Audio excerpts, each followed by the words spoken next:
नमस्कार दोस्तों, स्वागत करता हूं आपका अपने यूट्यूब चैनल थोड़ा सा ज्ञान में। पिछले दो वीडियो में इंडियन पॉलिटी के हमने प्रेसिडेंट और वाइस प्रेसिडेंट के बारे में पढ़ा और काफ़ी जानकारी जो कि एग्ज़ाम ओरिएंटेड थी उसको जाना।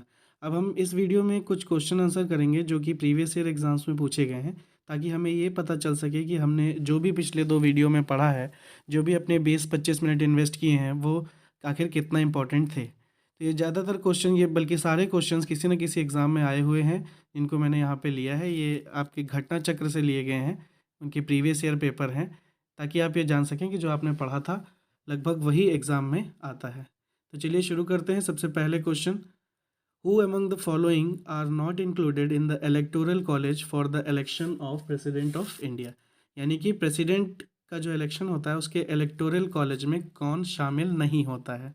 अगर आपने वीडियो देखा होगा तो आपको पता होगा कि प्रेसिडेंट के इलेक्टोरल कॉलेज के बारे में हमने बात करी थी। एक एक करके ऑप्शंस को पढ़ते हैं। Elected members of the house of the people, elected members of the legislative councils of the states, elected members of the legislative assemblies of the state and elected members of the legislative councils of the states।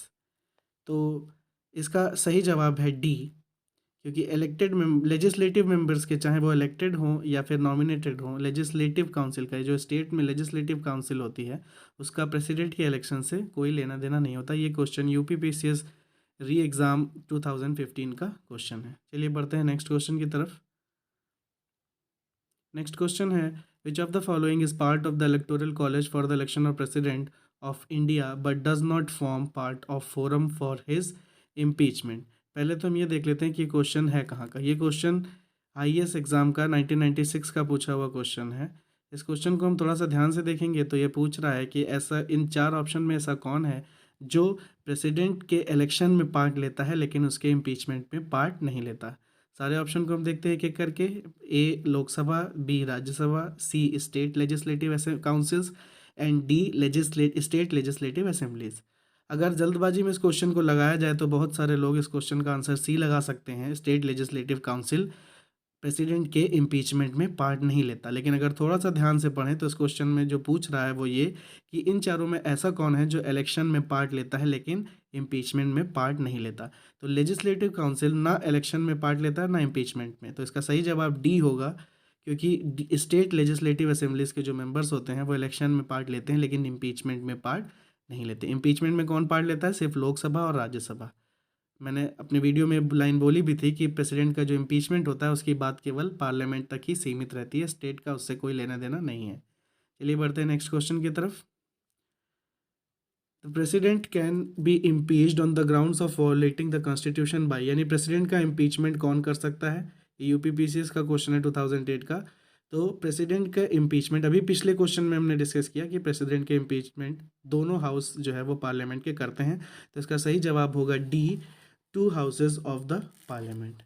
Next question की तरफ बढ़ते हैं। Election to the office of president is conducted by, यानी कि जो president के office का election होता है वो कौन कराता है? तो सही जवाब होगा D, election commission of India ही इनका इलेक्शन करवाता है। ये भी यूपीपीसीएस का ही क्वेश्चन है। Next question, who settle the dispute regarding the election of the president of India, यानी इलेक्शन तो इलेक्शन कमीशन कराता है प्रेसिडेंट का, लेकिन अगर कोई विवाद उत्पन्न होता है तो वो किसके पास जाता है? तो उसका सही जवाब है ए, सुप्रीम कोर्ट।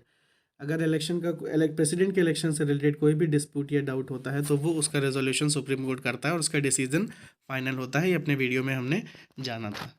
नेक्स्ट क्वेश्चन की तरफ बढ़ते हैं। In the absence of president of India, if vice president is not available, who of the following can act as the president. तो ये पूछ रहा है कि अगर प्रेसिडेंट के एब्सेंस में और वाइस प्रेसिडेंट भी ना हो तो प्रेसिडेंट, एक्टिंग प्रेसिडेंट कौन हो सकता है इन दिए हुए ऑप्शंस में? Chief justice of India, prime minister, speaker of the Lok Sabha and attorney general of India.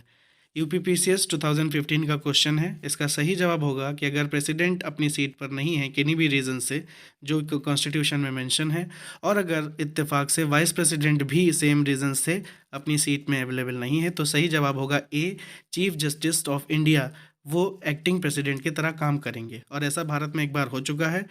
Mohammad Hidayatullah जो है वो 1969 के आसपास उन्होंने जो है एक्टिंग प्रेसिडेंट की तरह काम किया था, वो भारत के चीफ जस्टिस थे। चलिए बढ़ते हैं नेक्स्ट क्वेश्चन की तरफ। क्वेश्चन नंबर 18, यहाँ पे कई सारे क्वेश्चन एक साथ हैं। At least how many days of prior notice is required for the impeachment of president, कितने दिन का नोटिस चाहिए होता है, तो वो 14 दिन का नोटिस चाहिए होता है। ऑप्शंस आपके सामने, आंसर आपके सामने है इस क्वेश्चन का। Under which article of the constitution of India impeachment on president can be imposed, इसका आर्टिकल भी हमने पिछले वीडियो में डिस्कस किया था। इसका आर्टिकल जो है वो है आर्टिकल 61। इम्पीचमेंट जो है वो कॉन्स्टिट्यूशन के आर्टिकल 61 में है। आंसर आपके सामने है। मेरा पर्पज़ ये है कि आप ये देखें कि आपने जो पढ़ा वो कितना रेलेवेंट था।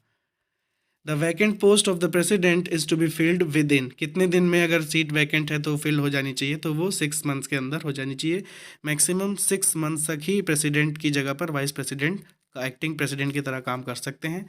उसके बाद प्रेसिडेंट का इलेक्शन होना मस्ट है।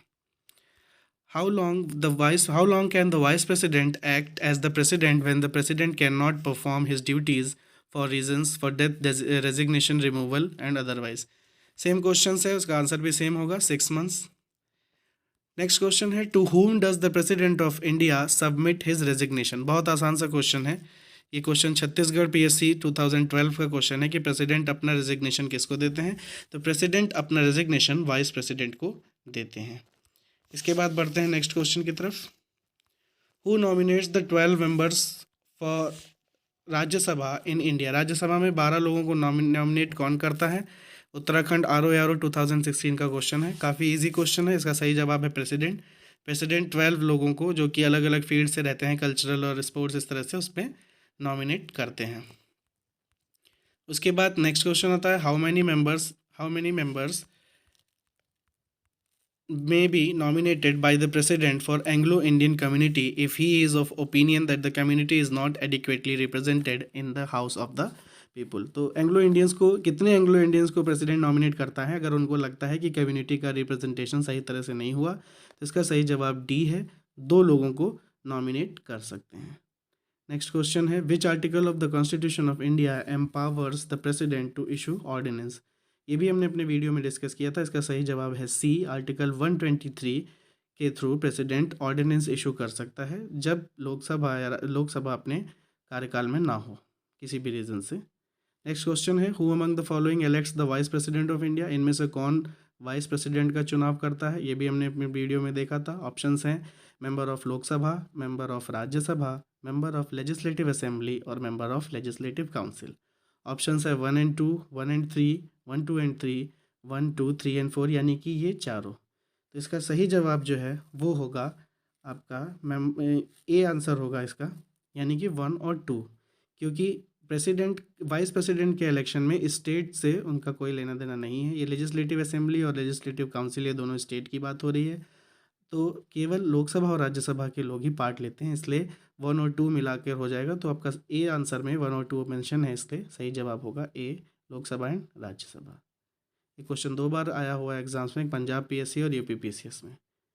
नेक्स्ट क्वेश्चन है, the vice president of India is elected by the members of electoral college, यानी कि वाइस प्रेसिडेंट का इलेक्शन कौन करता है? इसका जवाब ऊपर वाले क्वेश्चन में हमको मिल चुका है।